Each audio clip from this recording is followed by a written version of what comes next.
right, guys, welcome to another episode. Thanks for tuning in. Got Brandon Callies here with me. Excellent singer-songwriter. I just kind of stumbled upon you on Instagram, actually, and Nimbus, our co-host, y'all all know, is familiar with you, so said you'd be a dope person to have on, so here we are. Well, I appreciate that. Yeah. I said thanks. Absolutely, dude. So I kind of want to just get started. This is like a little icebreaker I do. This is a little segment called Hit or Shit. And you just tell me, I'm going to name a few things, and you just tell me if it's a hit or if it's shit for you. It's pretty simple, right? Can do. Yeah. All right. So some of them are kind of goofy. Some of them are just like some basic shit. But first thing, like, is it a hit or shit for you keeping drinks in the box in the fridge? You know what I mean? Like a case of beer, you just throw the whole box in there, and you put them all out. I'd say shit. I don't ever. Yeah. Yeah. I mean, I'd take them all out. Yeah, I do too, right? Yeah. Yeah. You know, you go to people's house and they just throw the whole case in there or some shit. That's lazy. It's lazy, right? Yeah. I feel the same way. All right. How about getting a brand logo tattoo? Man, I'm gonna go with shit. I think I'm gonna stick with it. Yeah. Yeah. I think it's like circumstantial. Yeah. You know, because that's hard. That's why it's hard. You know what I mean? Because like if you like own the brand, I could see you getting it then or something. But like getting like a Nike swoosh on your leg or something, yeah, it's kind of whack, right? Yeah. I think so too. All right. How about hit or shit 3D movies? Hadn't been to one in a while. I'm gonna say hit. I'd like to, dude, because Jason, they did a Friday the 13th. That's in 3D. That's the most recent one you saw? Yeah, which is like, what, 90s? It had to be 2000 something. Like. No, they did. Man, I can't remember which one it was. One? There was one in the 90s. I wanted maybe like 5 or 6. I can't remember. And they did it in 3D. That's cool. But, yeah. All the blood splatter and everything. Yeah, you can always tell when you're not watching it in 3D because they do these big dramatic things like this, and you know it's supposed to that's when he jumps out into the theater. Yeah. But back then you had to wear those paper glasses. Yeah, you know, they weren't like the nice plastic ones now. Right. That they give you. All right. So how about a lot of dudes, like little aggro dudes, will like headbutting people. Hit or shit on headbutting people. Shit. Yeah. It's an immediate end all be all kind of thing. It's like it's a Hail Mary. You're either gonna knock them out or you're going out. Yep. You know? It's one of those type of things. All right. So this is the last one for hit or shit. Having a song as your ringtone. I don't know. I'm a little indifferent. I'll say hit. Yeah. It's a hit for me too. I have Metallica is my ringtone right now. Oh, right on. Well, that's a good choice. Yeah. All right. So. Oh, no, I got one more. Since 4th of July, it was just now, a couple days ago, how about fireworks? Hit or shit? Hit. Yeah. Yeah. I guess it's a big waste of money when I think about it. Too much, you know, but it is fun to shoot shit That's off, right? That's me and my wife. We were kind of looking at it the same way. A buddy of mine was showing us the Rockwall firework display, and I went, man, that's like at least $100,000 that just went up in the air, you know what I mean? But... Las Colinas, like half of their fireworks show didn't go off, so they had to shoot them all off yesterday, like during the day. Oh, well. Yeah, because it malfunctioned the night before. That's not what you want. But, I mean, I say that, you know, so it's like we're thinking that same thing, but it doesn't stop me and her from going out and sitting in the driveway and watching other people do it, you know what I mean? So just blowing up money, man. Yeah, I'm just not going to do it. Yeah, no, I've wasted so much money on fireworks, and then... I always try and save some throughout the year. Then I end up with all this just random shit, like little poppers and sparklers and shit. You know, kids like to play with it, I guess. So let me just ask you, because I know you play guitar. So when did you start playing guitar? What was your first guitar? How do we get into guitar? I think it was 13, if I remember right. I'm terrible with years. Oh, I am too. It's all a blur to me. Yeah. I remember starting to get into, I was into comic books and comic book cards and stuff, you know? And I remember a buddy of mine, I went over to his house one day and he was like a friend that we would trade comic book cards.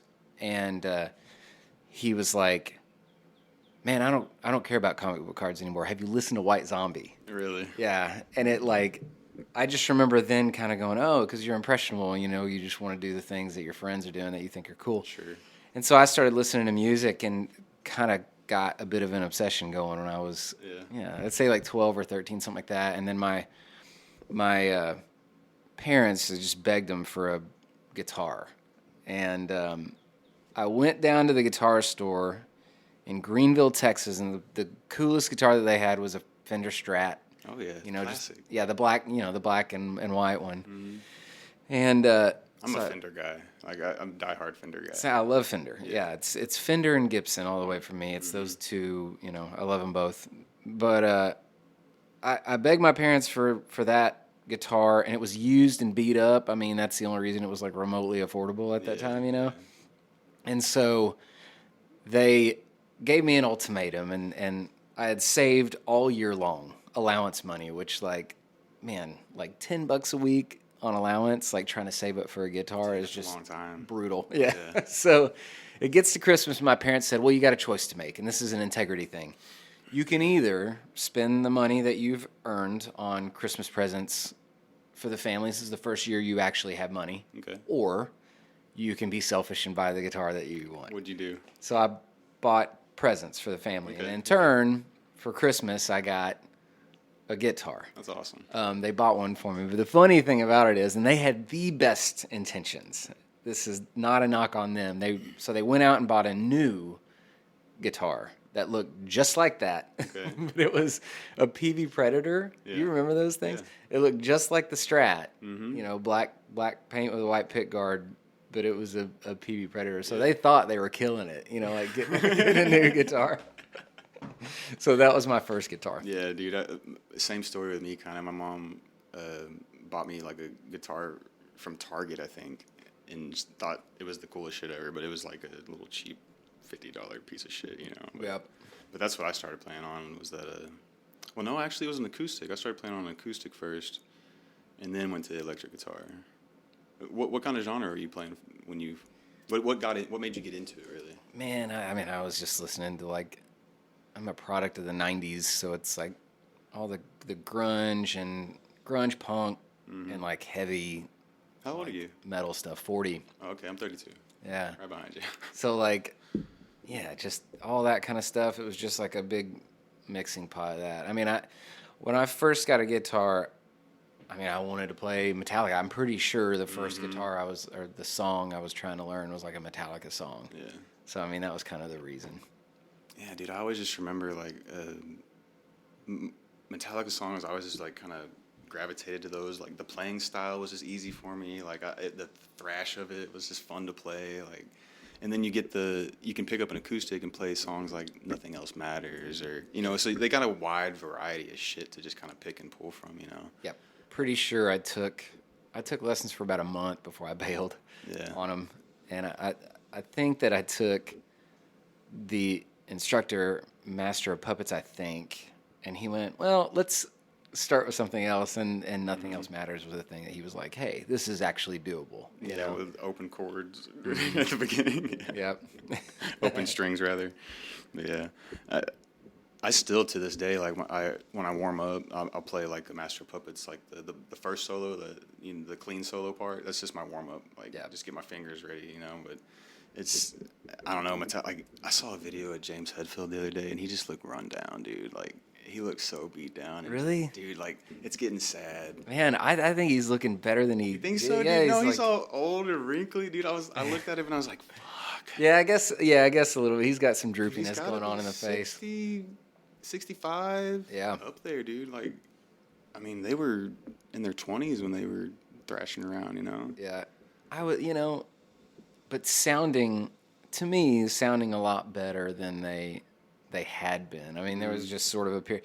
And that band, no matter what they put out, I'm going to be interested in it. Oh, absolutely. I'm going to go buy it. Yeah, me too. You know what I mean? And freak out on it. But, there are obviously periods that are, not as good. And I feel like they're, and especially him, there's something about the new album. I don't know if you've heard it. I've heard a couple songs, not much of it. He's sounding better than he has in a while, which is cool. Yeah. But I'm gonna. Oh man, the video I saw of him, he was just trying to gather himself before the show. I guess I saw that one. He just looks stressed, dude. I don't know. Yeah. He's sitting there praying to the side. He just looks stressed. Yeah. Yeah. Well, I know this last year was, from what I understand and heard, it was pretty rough on him. Was Went it? through like a divorce and all that kind of Oh, I didn't know stuff. that. And Okay. but then on top of that, and again, this is all like little things that I saw here and there, but had sort of, I don't want to say a mental break or whatever, but kind of had this thing on stage where he was starting to be like, am I too old for this? You know what I mean? And like, but anyways. Do you think he'll get to that point though? Maybe, What do you because think? Like, do you think Kirk and all them are just like, nah, we're too old for this. Let's hang it up, guys. I don't think they are. I think Lars Ulrich, I've heard him say many times. I saw them at ACL in Austin, and That's awesome. I remember him at the end of the set being like, Metallica's just getting started. I'm Come like, on, dude. No, you're not. No, you're not. And so you're all in your 50s and 60s. yeah, but James Hetfield, he's really the only person in that band that I've really paid attention to and cared about, because it's just like a lion of a dude, and also seems like the most level-headed out of all of them. And I think that's what I kind of like dig. You think so? I think Have so. you seen Some Kind of Monster? The documentary? Yeah, and I mean that's a rough period. Yeah, but I mean guess for the you're for right. the I most guess you're part, right. he's like pretty reserved and like not like I would think that about Kirk more than James, because Kirk just kind of goes with the flow. It seems a like surfer. he's just like, hey man, I'm here to just play guitar. Like I'm not here with all that bullshit. Y'all go argue. He's all zen. Yeah, surfer dude, right? Yeah. Hey, cheers, dude. Cheers. Yeah, thanks for the whiskey. Yeah. Do you ever get like stage fright anymore? I think it's like sort of the reverse, where if there's a really good crowd or big crowd that we're playing in front of, not at all. It's but if it's smaller. Same, dude. I'm the same way. The bigger crowds I feel better in front of, and just because I feel like there's more anonymity, I guess. Yeah. Because you're just in a sea of people, and not everyone's looking at you all at once, And but when you're there with 6, 10 people, everyone's looking at you, all eyes on you, and it's just that's nerve-wracking to me. Yeah, in the bigger rooms you can't see anybody. It feels Right. So yeah, I just it's sort of the opposite. It's just there have been shows where we've played to bartenders, and that's just the absolute worst. Like those though, man, I have so much respect for those dudes that put the show on, regardless. Like, fuck it, get up there and do your song.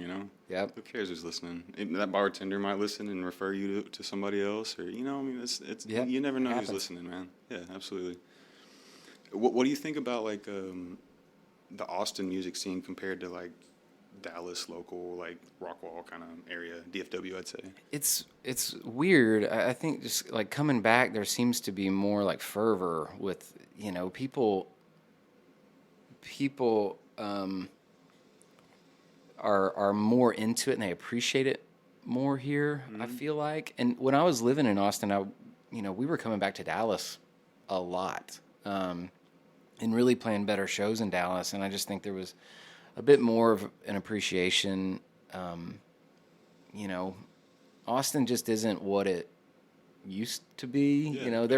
There are pockets that are still really, really cool in Austin.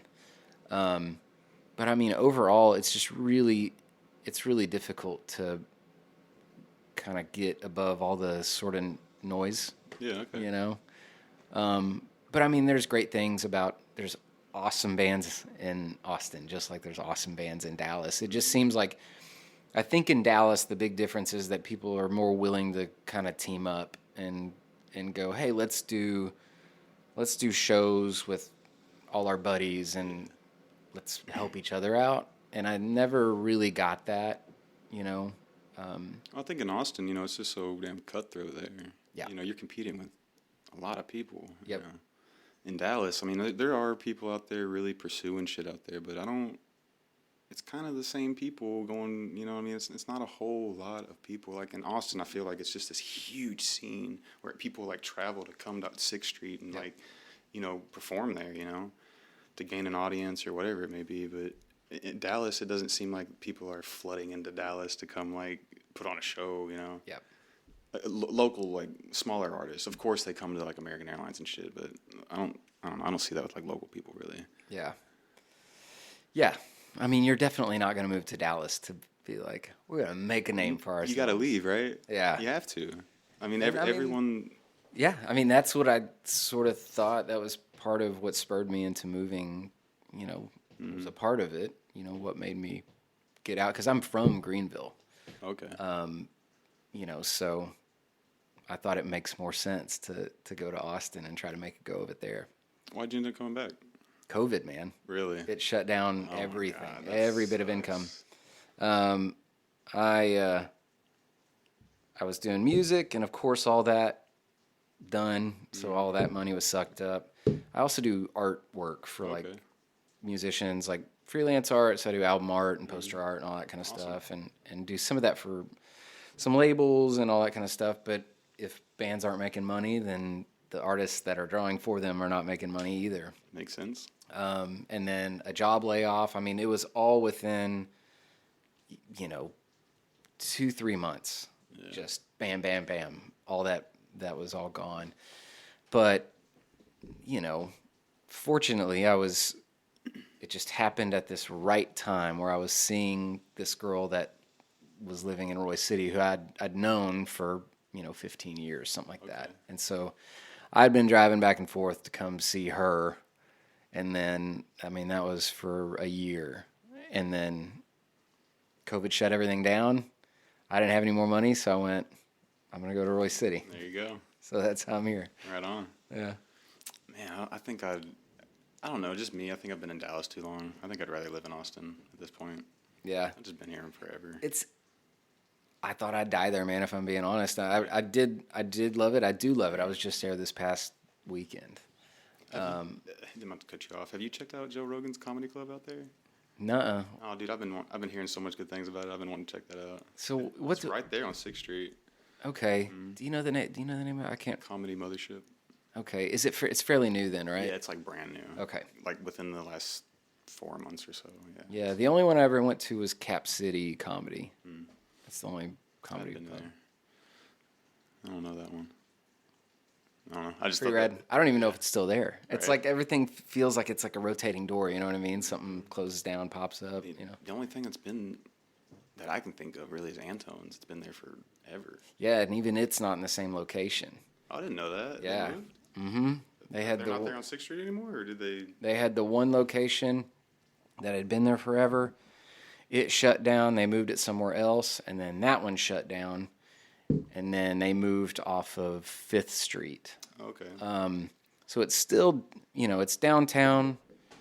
You know, it looks a little bit different. It's still awesome. And from what I understand, I think Gary Clark Jr. helped to reopen Dude, he it. kind of revitalized like blues guitar and like Totally. that whole fucking scene, dude. Like, And it's cool that he's from Austin because Austin used to be so known for that, you know, like that Stevie Ray, blues. dude. Yeah. Yeah. And so it's kind of cool that that's what caught I'm fire. a huge fan of Gary Clark, dude. He's exactly what I feel like we needed in the blues scene, you know. Because I started playing guitar like blues, like I'm hardcore like blues. That's what I started playing, dude. So when I saw him coming up, I was like, "Fuck yeah, dude! This is what we've been needing. Like someone with some blues licks, you know." Yep. I love it. And he's like his tone, the fucking. I think he plays like a yellow SG. Yeah. It's so sick, dude. Like, he's just got so much style. I love that dude. I got to see him. I saw him once with Tom Petty, and it was months before Tom Petty died. Oh, no at way. the Frank Irwin Center in Austin. So that was a pretty memorable show. Hell yeah. I never got to see Tom Petty, but I remember when, dude, it seemed like there was like a couple years there where it was just like Chris Cornell, Chester Bennington, Tom Petty, just one after the other. Just I felt like music was just dying. Like, Oh, yeah. You know what I mean? Yeah. Yeah, it was, man. I can't remember what year that was, but it was like back to back. Yeah, it was like 17, 18, something like that. I can't remember. Like I said, I'm horrible with years. Yeah, It's all a same. blur. Let me ask you like a musical question. Is like when you have like an idea or like a musical thought, do you struggle to kind of bring that into reality, or to like you hear a tune in your head, you struggle to kind of get that out on the guitar or like a melody in a song, or does it just come kind of naturally for you? Now it comes way more naturally. I think it used to, but I've kind of, I'm just used to.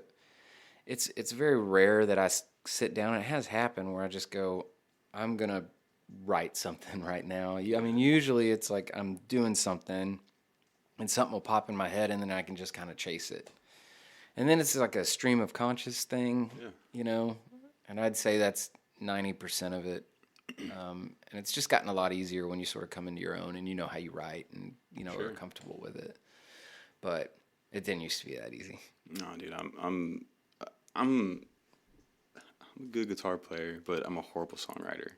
I need like a drummer with me or like someone else in the room with me to just kind of bounce ideas off, and like I just need a little push to get started, and then we're off, you know. But like you said, I don't ever sit down with the intention of like I'm gonna write a song, you know. And just it's more like just free flow, and then you're like, oh, let me see where this goes. Yeah, you know. See, that's the first thing that I can remember thinking was really cool was, you know, seeing. And I tell people all the time, I saw the Smashing Pumpkins "Bullet with Butterfly Wings" music video when I was a kid. Mm-hmm. Have you seen that music video? Not lately. No, you have to remind me. They're like in this like dingy dirt pit basically with all these people, and they're playing in the middle of it, and it's just like the grittiest thing in the world, right? And I saw that music video, and I was like, it was gross, and you know, Billy Corgan couldn't sing all that well. And I was like, well, man, that's kind of cool. It's cool though, you know, and it made me want to do that. And so I think I realized early on that my sort of end game was to learn guitar enough to be able to write songs, where a lot of people learn guitar because they want to be, you know, like be able to shred. I think that's me. Yeah. I just want to be able to play well. Yeah. I wasn't really trying to be a songwriter, you know, but if you want to start a band or you need a guitar player, holler. Yeah, but I'm not really sitting here like pursuing like a songwriting career, you know. Yeah, see, and I like a hired gun kind of thing, you know. Yeah, I always liked the idea of being somebody who could sing and play guitar, and so I think you know it's dude. Yeah, but it's also why I can't shred. I wish I could do that. You know what I mean? I can't, dude. It's like that patting your stomach and head at the same, or rubbing your. You know what I'm talking about? Like it's right brain, left brain shit. I can't do it. Yeah. It's like playing the drums. I can't do that shit either. I can play to the beat, but not the beat. Yeah. It's just, I don't know, man. I'm just weird like that, I guess. What else I got here? Oh, what's your plans for the future as far as like the band and everything? What are y'all have any album coming out soon or? No, we're in the middle of recording. We did an album over COVID. That was like kind of a big giant project. Mm-hmm. Had plenty of time to do it, I guess. Yeah. And I mean, we started the whole thing and finished the recording, and we finished it, I want to say right before COVID hit, or like right after. And so we just kind of went, well, what are we going to do with this? And at the time, the band's on Hand-On Records, and so, you know, we knew it was going to come out on vinyl, but it was, you know, probably just going to come out in just like a jacket, you know. But then I had all this time, and I didn't want to just like release the album to know, you know, like, what are you going to do? You can't do like release parties and stuff like that. Right. And so the packaging just got more extended. You know, I started doing like, okay, well, let's do a gatefold. You know, I'll draw the back cover. And then I started drawing images for each one of the songs. And so it was just this huge undertaking. Mm-hmm. And I don't think I'll ever work that hard on a record ever again. And I think it made it to where, like, I started, you know, kind of slow boating the next batch of songs. Because you're working on this. You can't do both at the same time. You're doing the whole production company while writing the music and, you know, performing it. Like, you're doing it all, man. Yeah. And so I did start on it, and we've recorded one of them. And it's being mastered right now, so it's, you know, that'll go out as soon as it's done mastering and hits distribution, all that stuff, then we'll get it out. And then I think we'll sort of slowly do it like that, you know, put out a few songs while we're recording the record and then figure out the date. Where do y'all record it? There's a place called Sunland Sound, and it's off of 635. It's in Dallas, and a guy named Michael Smith runs it, and he is just a stone cold badass. Yeah. I do a lot of work with him, but But before that, the last record was recorded in Dripping Springs, which is near Austin, at a place called Audio Styles. And Taylor Tatch was the engineer on that, and that guy's just also insane to work with. So I've kind of been lucky with these people that You got to have a good engineer, man. for sure. Got to. Yeah, it shapes it, and it's like, and it's not even just like the button pusher thing. It's like the overall attitude in the room, and I'm lucky to be able to work with these guys that are multi-instrumentalists. So both of these engineers that I was talking about are able to, if I get stuck on something, like I don't know, because I'll come in for the most part with a skeleton of a song, and then we'll start layering things. So I'll usually bring the band in, and most of the time we don't work these songs up. They hear them for the first time in the studio most of the time. Okay. And then we start building. Yeah. Because I like a knee-jerk reaction from people. Because typically when people start kind of like overthinking things, it doesn't sound as good. Mm-hmm. And so I think I like people, whatever their first instinct is usually the best one. I think so too, man. And usually that first or second take is usually where it's at. Yeah. No, music is super situational like that. I feel like if you sit there and like try and perfect shit too long, it gets muddy. Yep. And you're not giving it that organic feel that it had at the beginning, And I've fucking ruined like takes before, just like, no, let me do it again. Let me do it again. And, dude, the first one was fine. Yep. Just chill out. Yep. And I mean, so we bring in the band, and it's also cool because all of them play other things too. So it's like, everybody can play bass and guitar, and a few of us can play drums, and all of us can sing in the band. So it's like we're able to stack all that, but then on top of that, having an engineer who's just also amazing, that if we're getting hung up on something, he's been sitting back there the entire time going, well, what about this thing? So. It's like the fifth Beatle, right? Exactly. What was his name? George Martin or some shit? Yeah, I think so. I'm drawing a blank now that you're asking I don't me. remember his name, but yeah, it's like the fifth Beatle, You got to have that guy in the room with you, kind of putting his input and just not driving the boat, but kind of directing it a little bit, I guess, Yep. Yeah. What about your music videos? Who's doing that for you? Just kind of a whole mix-up of folks. Yeah. There was a guy named Chris Bolin out of Austin who did, I want to say a couple of them, but most recently a guy named Matt Dunn. Mm-hmm. Who's local people around here? Yeah, so when I was living in Austin, it was all people out of Austin. Mm-hmm. And then one of the last ones that I did, I think I was still living in Austin when I came in and shot one with this other guy. And really loved his style, and so I've just been using him, and probably will. No, I like your videos. I was watching that one with like the Star Wars credits intro. That's the Chris Bowman. That was a cool one. Yeah, I like that. Yeah, we had struggled with how we were going to do the intro, and we had sort of had these staged scenes that we were going to do, and none of them were working. And the guitar player said, why don't you just like explain the story with, words at the front of the thing? It works. And it worked. Yeah, it worked great. I thought it was clever. I dig Star Wars, so yeah, win-win, right? Yeah. Yeah. It hits that nostalgia button in your brain too, Exactly. So this is a question I kind of ask like everybody that comes on. It's just more of a personal question, I guess, if you want, however you want to answer it, really. But how do you experience time overall? I don't know how to answer that. Yeah, it's kind of weird, right? Yeah. When you think about it. Yeah. I don't know. Does it? Because I guess for me, sometimes it seems like it's just flying, and then other days it's just slow. Yeah. And then, but when I think about time on like a grand aspect of it, I feel like I'm like 18 in my head. Like I'm not really like. I don't feel like time's really moving all, like on a grand aspect, but.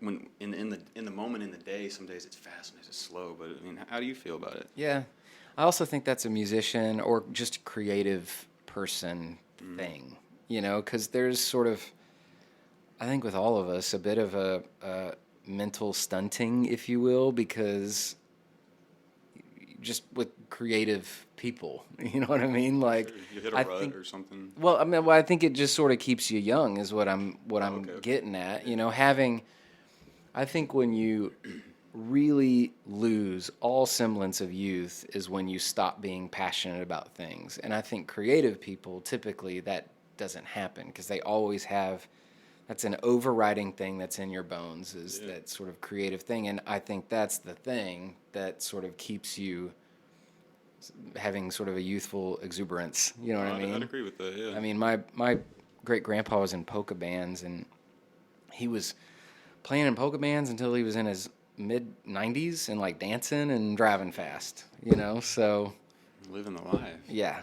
But I think it's maybe the creative brain that, you know, yeah, because I'm the same way. I still like, until I look in a mirror, you know what I mean? Like I still sort of, I can relate to that, you know, early 20s guy. Yeah, You no, know? I feel the same way, dude. I mean, I'm not as far as you, but like, in my head, it's just like, obviously I'm mature and stuff, but like, I feel like I reached like a point in like, I guess brain capacity. I don't know, and it just didn't really age past there. You know what I mean? Like, as a kid, you feel yourself like kind of aging and like developing and like learning things, you know, and then you reach this point where it's just like, oh, well, I guess we're here now, you know? Yeah. It's just weird to think about. It's not a bad thing. No, I love asking people that question, though, because I get just wild answers. And some people are like, well, I don't even believe in time. And I'm like, well, what do you mean, dude? My life is controlled by time. What do you mean? Hey, that's cool. If people don't believe in time, then they're not going to die. I mean, it's not real, right? Yeah. You know, when you think about it, it's not really real. Yeah. It's a description for a thing that you can't really describe. Yeah. You know. Well, I mean, we just made it to get through life and make an understanding of things, you know, an understanding of time passing. You had to make a clock for it, I guess. Yep. Anyway. How else are people going to know when they're getting off work? You know? Yeah. Right. What are some of your last thoughts before you go to sleep? You thinking about a song? Thinking about your day? Yeah. I mean, again, that's kind of all over the map, you know. Whatever movie I just watched or book I read or song. I mean, I would say it's typically not music because that shit will keep me up. Like if there's like a thought not fleshed out, you know, with music, I can't go to I sleep. feel like it's just floating there and bothering you. Yeah. Yeah. Typically, I'm the guy that I stay up until I really can't anymore. So by the time I go to bed, it bugs the shit out of my wife because I'm just like, bam. I'm the same way, Out. dude. Yeah, I'm out in minutes. Yeah. If that, 30 seconds. Yep. Yeah. And just go until I'm burnt out. And Yeah. So it's usually something brainless. I'm watching something or I'm on YouTube and it just, zonk out. yeah. I'm thinking about whatever that last thing I'm looking at on YouTube is, which is usually something dumb. Yeah, right. What's this is just a random thing I thought of. What's the last thing you bought at Guitar Center? The last thing at Guitar Center. Man, I think strings. Yeah, always, For sure. right? I'm always in there getting strings. Yeah. Yeah, I'll 'cause go I in just, there just to play a guitar and end up buying strings. yeah. I don't go there so much anymore because it kind of drives me nuts a little bit. Dude, I hate when I walk in there and you just get swarmed. Hey, you need any help? Yeah. Hey, can you need anything? Hey, you want to look at anything? Yeah. Dude, just fuck off. Like, It's because they're having a hard time. Yeah. They all need that commission, you know? Yeah, it's brutal. Even when I was a kid, like, I remember when I was, like, first getting into guitars and stuff and, like, being able to go look and all, it was awesome. But even as a kid, it still drove me nuts, those dudes that would just, like, crank amps and sit there and... Dude, so, you know? like, I'm a guitar player, right? I've been playing guitar for fucking over a decade, you know? And, like, I hate those dudes that are just loud for no reason. We all know we can go to 11. Yep. We all know it. You don't have to, man. We can all hear you. You're right by the amp. You don't need to crank that half stack all the way up, dude. Yeah. I hate that shit, man. I was in a metal band in like high school, and my other guitar player, he was that dude. had to be on 11 all the time. And I was just like, Chris, like, you're driving me fucking crazy, dude. Like, Yeah. I'm on like 3 right now. Turn down, please. Like, I can't even hear my guitar. Yeah. I hate that shit. So when I go to GuitarCenter and I see that, I'm like, dude. It's like, but it was, I think, like, at least when I was younger, and I'm just like, I'm showing my age, I feel like that's the way that people sort of like got attention and almost auditioned for bands, because it's like some dudes over there just shredding, and that's when everybody in the room goes, oh, that guy's real good. You know what I mean? I always see those like on the little bulletin board in the back by the bathrooms. They'll have like band looking for guitar player or some shit like that, and I guess that's how they do it now. Yeah. How do you go about finding people for your band? I've really lucked out. I wrap myself up in the community in Austin and in Dallas, you know, so I've got a really good network of people that are really good players, and so. You just met them over the years and doing your thing, or? Yeah. So I just am lucky, you know, I think, where I've been surrounded by these really good players that are willing to support the things that I'm doing, and yeah. That's awesome, dude, man. I think some of the best bands kind of just start out of circumstance like that. Just out of like situational, like, hey, want to start a band? Sure, you know, and then it develops into this like really cool thing. Yep. That's how my band started. It was like a joke at first. We were just like, sure, you know, let's see what we can do, and then it turned into like getting signed and like all this shit, and we were like, fuck, like this was like a joke at first. Oh, my first band, I remember none of us could play, and we were so serious, you know, so serious, because my first band was a metal band too. Right. Well, it's easy music to play. It's aggressive. It's fun to play. You know. Yeah, I still love it. Now that I don't, well, obviously. I see your shirt, the Camel Corpse. I still love it, and I think it's that thing where it's like, I was playing in a hard rock band, and, you know, the band, after I got back, reformed, and we started playing shows again. But for the longest time, I was playing, like, really aggressive music, and so I think it's that sort of life juxtaposition where you are so surrounded by this certain style of music so much that you almost get tired of it, or just get tired of hearing it so much. Sure. So that's why I even gravitated more towards the like low key, you know, kind of acoustic thing, was because, man, I was listening to like grindcore and death metal, and it's like, where do you go past that? You know what I mean? It's just the gnarliest shit you can get into. Yeah, there's no up from there. Yeah. You're already at 100. So I'd sort of, it was like a, you know, devolving a little bit, where like I, you know, just started listening to all these like classic guys. I love Tom Petty and stuff like that. And so got into that. And when I moved to Austin, I didn't have a band or anything at that point. And so, you know, the only way for me to sort of get wrapped up in the community was to just play shows on my own, you know, acoustic. And so, I mean, I had never played acoustic shows until I moved to Austin. I mean, it was a brand new thing for me. That's got to be kind of nerve-wracking. So, it was, yeah. At that point, it was. And just not knowing anybody. You can't hide behind your guitar anymore. Yeah. You know what I mean? Like, you can't really turn it up and hide behind it. Yeah. But, you know, that sort of adversity makes you, you know, I think a little bit better at it, and a little bit better at it over time. But it is funny, like, now I'm wrapped up in this world of, like, singer-songwriters, so it's like, I feel like all I listen to is just the gnarliest music again. You know what I mean? I'm right back to it. Just have that yin and yang, right? Yeah, same stuff I was listening to, you know, when I was a kid. And I mean, that's what I'd say the most consistently is like 80s and 90s punk and hardcore punk and, you know, thrash and death metal. Like, I love that. What's some punk bands you like, dude? Dude, I love Black Flag. Oh, fuck yeah. Yeah, big fan. There's a sticker on the back of my truck, and it's the only sticker I have on my truck, and it's of Black Flag. Yeah. And so it's, you know, it's a conversation starter for sure. I read a meme that or I saw a meme rather, that it said that Black Flag and Misfits tattoos are just live, laugh, love tattoos for older men. It's true. Bro, look. Misfits right there. Dude.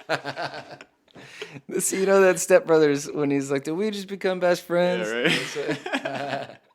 Yeah, dude. I laughed real hard at that one. It's so spot on. Yeah, consider that hijacked. I'm gonna start telling people Hell that. yeah, dude.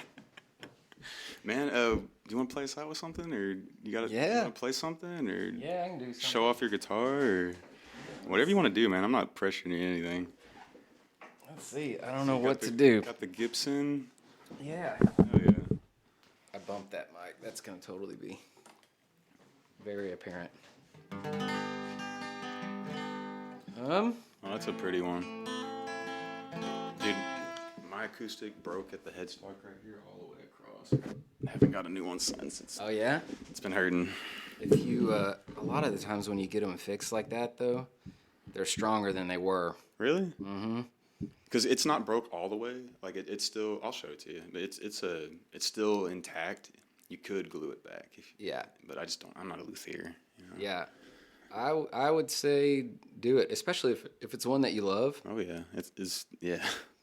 I would definitely do it. I've got a Gibson 335, and I love that guitar, and the headstock broke off on it as well. But it's a 2010, and as long as you get the right person to do it, I mean, it's definitely way sturdier. I mean, that's kind of a main. I'll look into that because I've just been thinking like, damn, I'm just gonna have to get a new one. You know?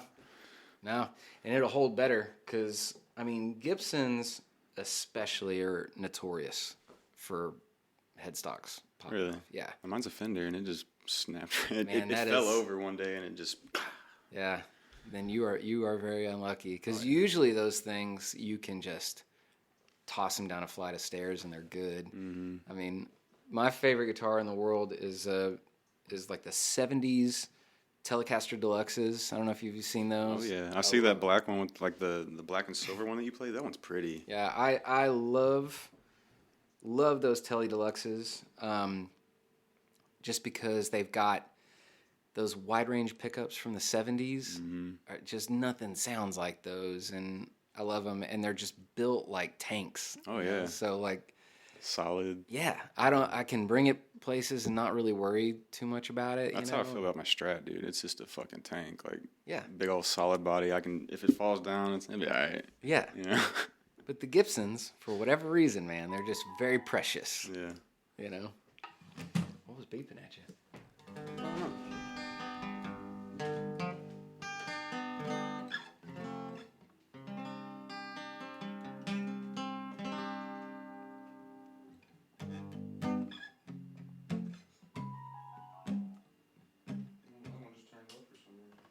Battery die in it? No, it's plugged in. I'll just turn it back on. There we go. Well, if I can, I'll do something slightly depressing.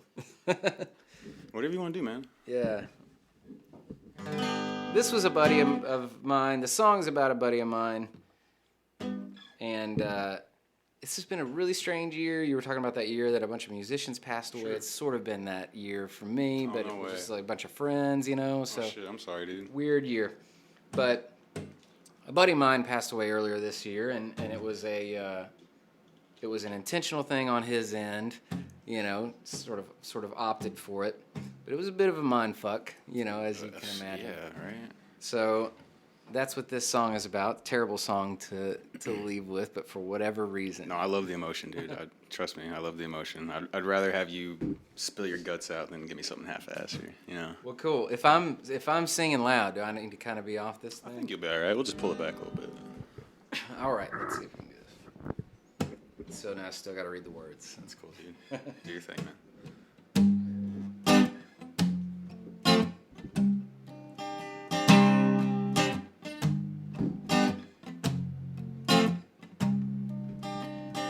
Can't you see that I'm breaking down at the seams, banging on a door that turned out to be a wall? There are many times that I've had my reasons. Sometimes the reason is no reason here at all. They say that the sun will rise in the morning, clouds will part overhead, and joy come us it doesn't. Some of us it doesn't.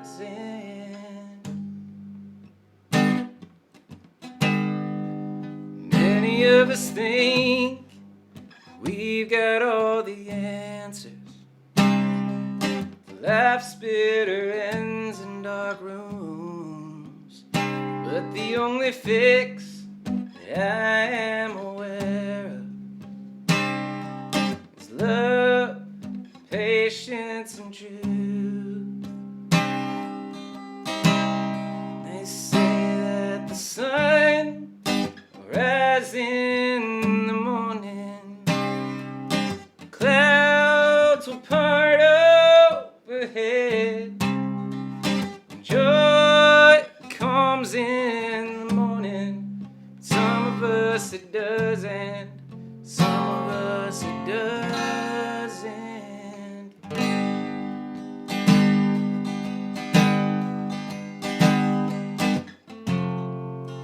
Keep moving on down the line.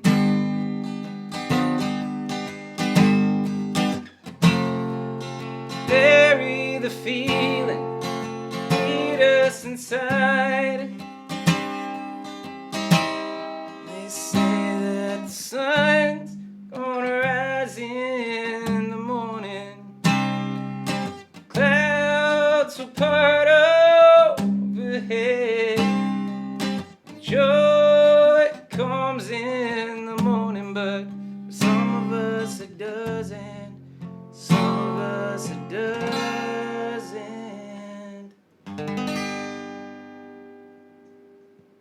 That was beautiful, dude. Thanks. Yeah, that was great. I really like that. Appreciate it. Yeah. It's a downer, but I'm such a guitar nerd, dude. I'm sitting there watching your fingerings the whole time, like seeing how you play it. I do the same thing. Yeah, man, that was absolutely beautiful. Thank you. Yeah, I like that. I like that. Hey, guys, y'all be sure y'all like, follow Brandon, all that shit. Check out his band. Make sure subscribe to our channel and all that shit. And y'all be you, and we're gonna be us. Later, guys. If you'd like to see raw, unedited live episodes, Yeah, follow thanks us for on having Twitch me. at twitch.tv/whatsupwiththat. To watch full episodes of What's Up With That, subscribe to us on YouTube at youtube.com/whatsupwiththat. Rise in the morning, clouds will part overhead, and joy comes in